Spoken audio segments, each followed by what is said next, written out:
Ladies and gentlemen, Austin Blaylock. Hello, keep it going for your host David, everyone, right? Happy to be here. Look like I just got off my shift at the Port of Oakland, right? Like if I just unloaded like crates of Blue Bottle coffee and like vinyl, maybe. Like, that's it, that is my vibe. Pretty cool.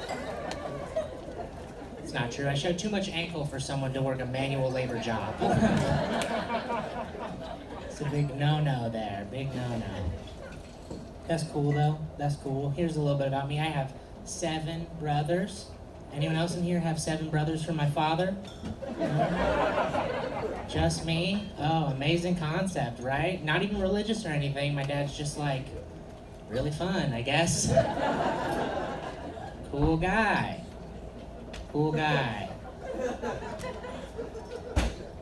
Here's another cool thing. All of my brothers are over 6 feet tall. What the fuck happened? My mom needs to explain something, right?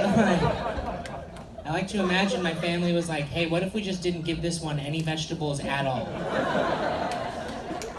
And like saw if he even lived. Who knows? I am a 5'7" man in 2019. That is very brave, I think.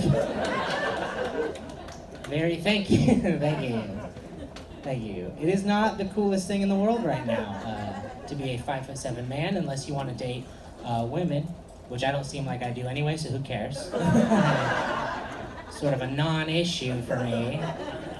What are you gonna do? Not the most masculine guy, you know? Grew this beard because I thought that was gonna help. Did you guys know some people grow beards that make them seem just even more gay? Like, didn't know that was an option. Normally dudes grow a beard, they look like they do something tough, like they like work with wood or something less homoerotic than that maybe. And I grew a beard that made me seem like it'd be really fun to go like platonically shopping with. Which is true, I greenlight a lot of fun stuff. Yellow Greenie Gang, right everyone? No, I am, like I said, I'm 5'7". I'm 5'7", it makes me think about the idea of reincarnation a lot. You know, the idea you do something bad in your life, you come back as something much worse. And so now I'm wondering what I did in my past life to be cursed spending this whole life going, actually 5'7" is the national average. Thank you. Totally normal. Thank you. It's hard to be confident when you're 5'7", man. It's not so cool. The world feels like it's just out of my grasp, you know? Like, and I got a chance recently to see how confident I really am because I got to meet a celebrity. I got to meet Taylor Swift. I know. I look like a person who has met Taylor Swift. Like, it was very cool. I walked into a Starbucks right here in San Francisco, and there she was in front of me in line. And I immediately knew because no other white woman is 6'8". She's massive. It's crazy. And I was immediately like, oh my God, that's Taylor Swift. What do I say to her that gets an album written about me? Because I'm not going to blow this chance now, you know? And then I saw the coolest thing I've ever seen in my life, which is Taylor Swift walked up to the counter and she placed her order, and the barista said, cool, could I get a name for that? And she said, I'm Taylor Swift. And he said, I just need a first name, miss. You guys are the most confident man in the world. Easily 6'3" and above. I was so impressed. So impressed. Like I said, not the most confident person, pretty effeminate guy. There's one person in the world who does not like that. That is my boyfriend. He hates it.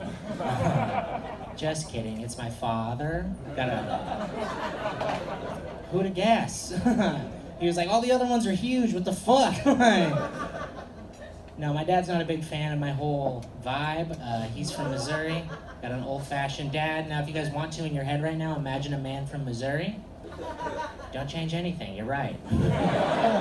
It's exactly what he looks like. I was on the phone with my dad the other day. He called me, he was like, Austin, I think we got too much science in politics, man. Thank you. I do not understand it, man. I think we need less science in politics. Just less science, man. And that is a fun way to find out that your dad is waiting for like a more magic-based political candidate. Like, my dad's ideal politician is like, and for my next policy, I will make all of our problems with Russia disappear. He's like, my opponent has made a great point, but my counterpoint, that has been behind his ear this entire time. Amazing. My dad gets a little bit of a pass for that. For the first few years of my life, my dad was a touring country musician. Anyone in here a fan of country music? Yeah. That is more than I expect in the Bay Area. Wow. Normally it's just dead silent, and I'm like, cool, because this joke isn't exactly nice. No. Growing up in the Bay Area with a country musician father, very uncool, people all the time would be like, hey Austin, did you know that country music is for stupid people? As if I hadn't heard. Now, country music is stupid, get told that all the time. And that's just because country music is very simple in that they really only have like 2 types of songs. Song number 1, that song is sung by a man, and that song goes, I love my gun, dog, truck, beer, or friends. That is it. Song number 2, though, that song is sung by a woman, and that song goes, I'm gonna fucking murder my husband. These 2 things feel related, right? Who'd have thunk? Who'd have thunk? Like I said, I got a lot of brothers. 7 is too many. Because we had 7 brothers, we grew up in a worse neighborhood.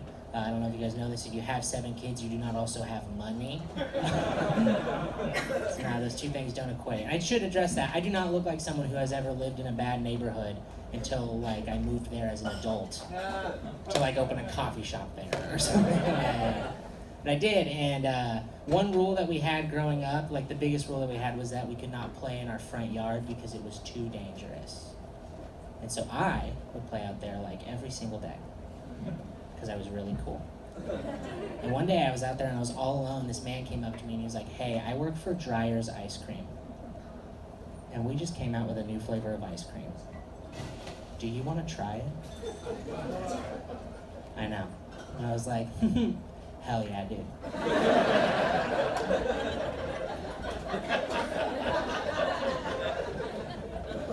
The man was caught off guard by that. He was like, okay, well, the ice cream is at my apartment, so you will have to go with me to my apartment to get it. And I was like, okay, can we walk there, or should I ride with you?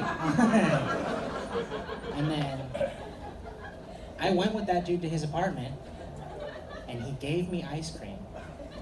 Just let me go. Like I met the world's only catch and release predator, you know? Dude's not in it for the love of children, but for the love of the sport only.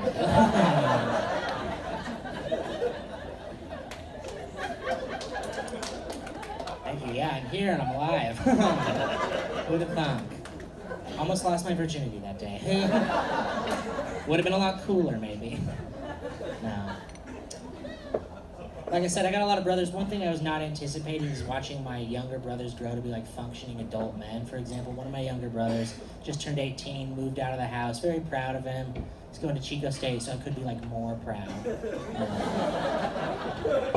He's going to Chico State for a theater degree, so I was like, the one thing worse than stand-up comedy. Thank you. Thank you. No, he's cool. He's cool. I made the mistake, though, of following him on social media. Did you guys know that 18-year-old boys are just, like, openly horny on the internet all the time? No one is stopping them. It's insane. I followed my brother on Twitter. The first thing he tweeted after I followed him was, eat your girl right.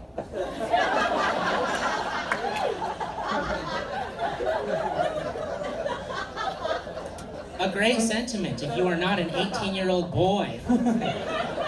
Like, I was like, Jaden, I remember when you did not eat your vegetables right. This is the boy that could not eat mashed potatoes because the texture was too much for him to handle.